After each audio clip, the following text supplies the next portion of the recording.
ভাই লক্ষ্য করেন, রাসূলের সাহাবী সাদে সালিমি রাদিয়াল্লাহু তাআলা আনহুর জিন্দেগিতে লেখেন, সাদে সালিমি রাদিয়াল্লাহু তাআলা আনহু কালো একজন সাহাবী। তিনি মদিনাতে যায়া মুসলমান হইলেন 8 মাস। কয় মাস? সবাই বলেন। আর জলে ওনার বাড়ি হাবশা দেশে, কালো, আবার চেহারাতে বসন্তর দাগ, আবার কালো, ঠোঁটমোটা। সাদে সালিমি রাদিয়াল্লাহু তাআলা আনহু আল্লাহ নবীর পাশে বসে কান্দে, মসজিদে নববীতে কান্দে। নবী বলে, সাদ রে কান্দুস কেন?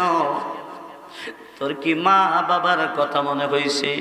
না গো নবী না, আমি আপনার সব সুন্নত পালন করেছি, একটা সুন্নত পালনের জন্য পাগল হয়ে গেছি। মনে হয় গো এই সুন্নতটা আমি পালন করতে পারবো না। রাসূল বলে, সাদ রে, ও সাদে সালিমি, কোন সুন্নাতটা পালন করতে পারবি না? রাসূল, এটা হলো নেকা। আপনি বলেছেন আন-নিকাহু মিন সুন্নতি ফামান রাগিবা আন সুন্নতি ফালাইসা মিন্নি। বিবাহ করা আমি নবীর সুন্নাত, যে বিবাহ থেকে ফিরে থাকে সে আমার দলের না। নবী, আমি কালো, আমার চেহারা ভালো না, আমার চেহারা বেশি, হুজুর আমার টাকা নাই, পয়সা নাই, মদিনার অলিতে গলিতে যাই, মদিনার সুন্দরী নারীদের কাছে বিয়ার প্রস্তাব দেই, আমাকে কেউ পছন্দ করে না।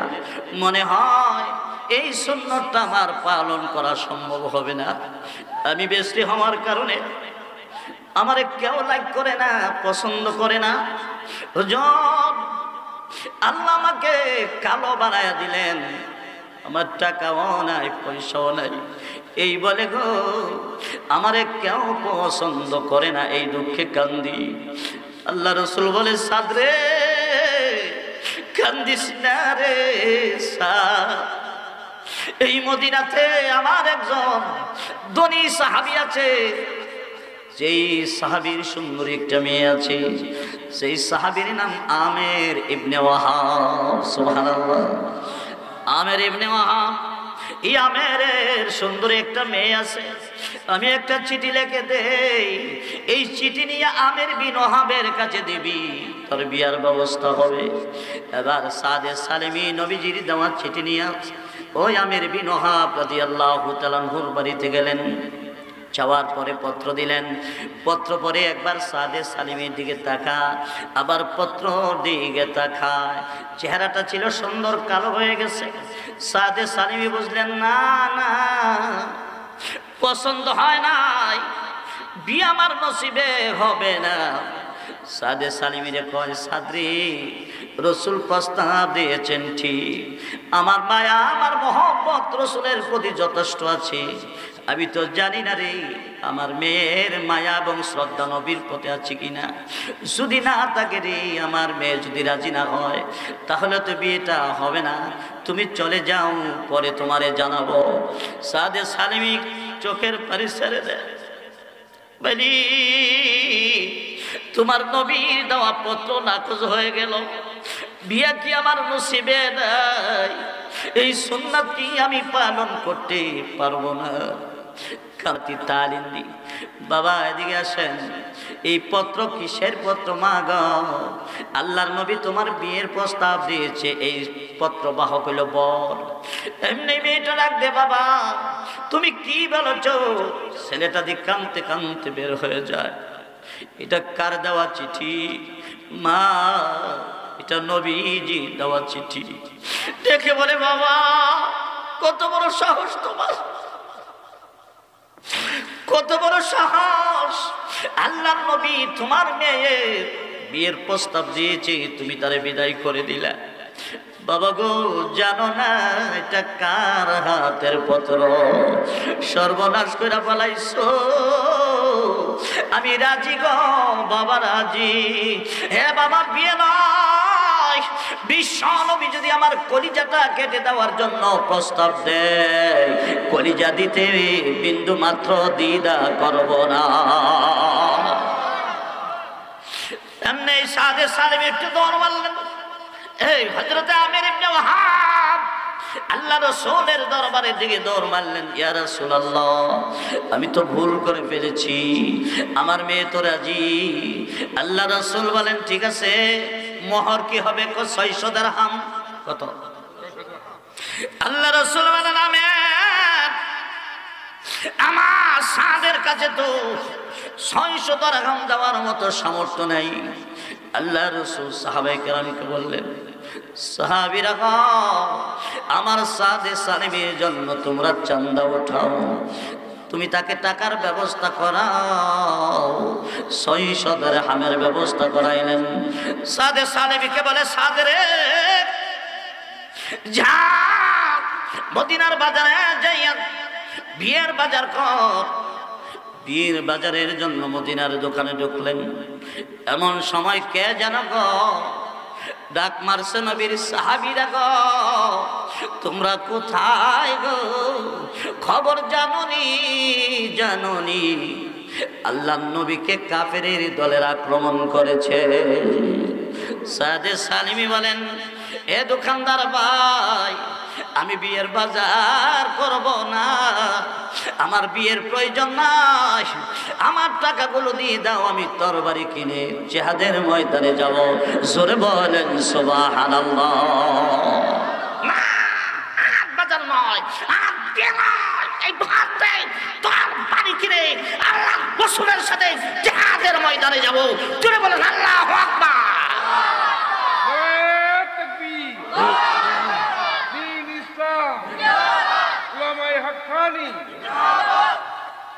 आशिक मौला के मगर इश्के निराला, आशिक मौला के मगर इश्के निराला, जुमले जहां जिसकी तजल्ली से उजाला, जुमले जहां जिसके तजल्ली से उजाला, उल्फत में बड़ा बरख वफा हो के जफा हो, हर चीज में लज्जत थी अगर दिल में मौजा हो। ठीक ना? এবার ডাক দিলেন, হে ভাই তরবারি দে, আমি বিয়ে করব না, আমার নবীকে কাফেরের দলেরা আক্রমণ করছে, আমি কার জন্য বিয়ে করব না? বিয়ে নয় রে, আমি জিহাদের ময়দানে যাব। আল্লাহু আকবার। তরবারি লইয়া জিহাদের ময়দানে সিংহ পুরুষের মতো জপায়া পড়লেন। সাদে সালিমের হাতে 9 জন কাফের জাহান্নামে গেলেন। সুবহানাল্লাহ। কয়জন? সবাই বলেন কয়জন? 9 জন। সমস্ত কাফের দলেরা এক হয়ে একসঙ্গে যখন আক্রমণ করলেন, সাদে সালিমের মাথায় একটা আঘাত করলেন, লোহার টোপটা ভাঙিয়া তরবারিটা যাইয়া মস্তকের ভিতরে ঢুকে যায়, মস্তকটা বের হয়ে যায়, পরে যায়। আমার বন্ধুরা জিহ্বাটার মধ্যে কামড় দিয়ে পড়ে রইলেন। জিহাদ শেষ হয়ে যায়, মুসলমানরা বিজয় হয়ে যায়। আমার রাসূল ডেকে বলে, সাহাবীরা ওই যে একটা লাশ ময়দানে দেখা যায়, এটা কার লাশ? আসো দেখে আসি। রাসূল যায়, যাইয়া দেখে আর কেউ নয়, সাদে সালিমের লাশ। নবীজি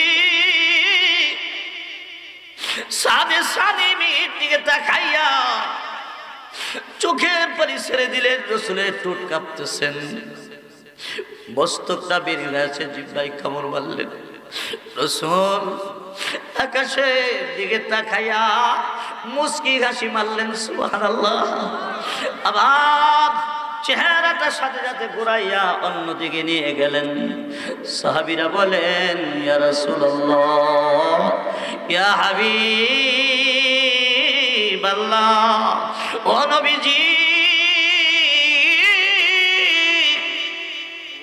আপনি সাদের দিকে তাকাইয়া আপনি কেঁদে দিলেন। রাসূল বলেন, সাহাবীরা, আমার সাদের বিয়ার দিন ছিল আজকে, আমি বিয়ের জন্য তারে টাকা দিয়ে পাঠাইছি, বিয়ে করে নাই, ফুলের বিছানায় ঘুমায় নাই, আরামের বিছানায় না ঘুমাইয়া এই বিয়ার বাজারে টাকা দিয়া তরবারি কিনে জিহাদ করতে এলো। আবার সাদে সালিবি মস্তকটা বের হয়ে গেছে, জিহ্বাটা কামড় দিয়ে পড়ে আছে। আমি সইতে পারলাম না, এই জন্য আমি কেঁদে দিলাম।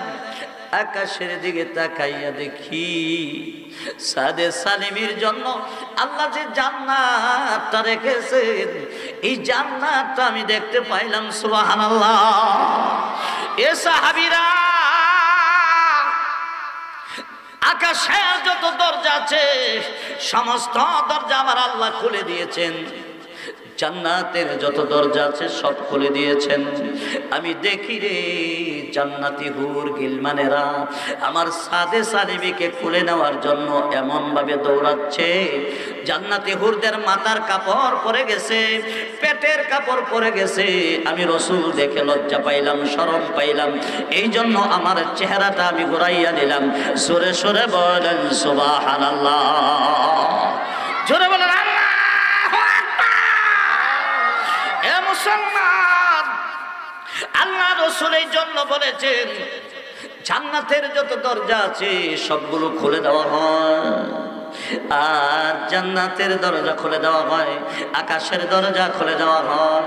সাদে সালিমের জান্নাতি হুরগণ আসতেছে, মাথার কাপড় পরে গেছে, শরীরের কাপড় পরে গেছে। আমি দেখে শরম পাইছি, এর জন্য চেহারাটা ঘুরাইছি। জোরে সোরে বলেন সুবহানাল্লাহ। এরে ভাই, এই সাহাবীদের সম্পর্কে তোমার আমার সম্পর্কে সূরাতুত তাওবাতে আমার আল্লাহ 111 নম্বর আয়াতে কারিমা নাযিল করে দিয়েছেন। ইন্নাল্লাহ আশতারা মিনাল মুমিনিনা আনফুসাহুম ওয়া আমওয়ালাহুম বিআন্না লাহুমুল জান্নাহ। জোরে বলেন আল্লাহু আকবার। আমার ভাঙনা, আমি কিন্তু এখন ওয়াজের ভিতরে ঢুকি নাই, প্রাণ ভরে ওয়াজ শোনা বসকে রাজি আছেন? রাজি আছেন? আরো 2 ঘন্টা ওয়াজ করবো, রাজি আছেন? এর ফাঁকে দিয়ে একটা তাবিজ বীজ চালাই। তাবিজ কিনবেন নি? সবাই কর। কিসের তাবিজ? জান্নাতের তাবিজ কিনবেন নি? রাজি নিয়ে তোরে দেখান। নারে তাকবীর, দ্বীন ইসলাম, কুরআন সুন্নাহর আলো, আলে ওলামা দেখানে, পীর মাশায়েখ দেখানে। নারে তাকবীর। তা জান্নাতের তাবিজ আমার ভাইয়েরা, আপনারা মাদ্রাসাটা তো আস্তর করণ লাগে, একটা কইরা তাবিজ